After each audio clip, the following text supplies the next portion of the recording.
አልፎ አልፎ አንዳንድ ቦታ ላይ ብዙ ጊዜ እንደውም ኧረ እንደታዘብኩት አንዳንድ ሰዎች እንደው በዓላትም ይምጣ ምንም ይምጣ በጣም አላስፈላጊ ወጪ አውጥተው በማህበርም ይሁን በግልም ይሁን ተደራጅተው በቃ ድግሱ የምን ጋጋታ ሰው ለማብላትም ይሁን አንዳንድ ነገሮችን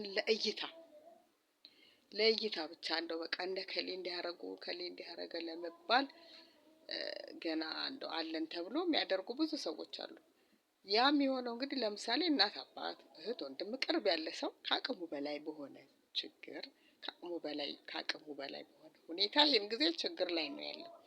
ተቸግሮ ያን ዘለው ረግጠው ትተው ዞር ብለው የማያዩ ወይም በቂ ነገርም ሳያደርጉ እያላቸው ለሰው እይታ ያለውንም የሌለውንም የጠገበውንም የማያስፈልገውንም ሰው በቃ አንዳንድ ነገር ለማድረግ የሚጣጣሩ ብዙ ሰዎች አሉ።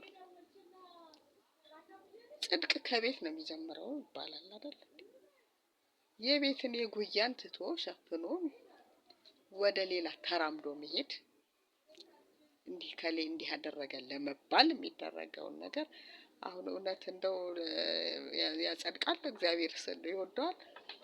ከጉያ ያለውን አቅም በላይ ሆኖበት ብዙ ነገር የሚቸገር የራስ የቤት ሰው የቤተሰብ ሰው ሳያዩ ቁጭ አድርጎ ሳያዩ ሳይመለከቱ ወይም በቂ ነገርም ማድረግ እየተቻለ ሳያረጉ እንዲህ ከሌ እንዲህ ያደረጉ ለመባል ብቻ የሚያደርጉ ብዙ ሰዎች አሉ።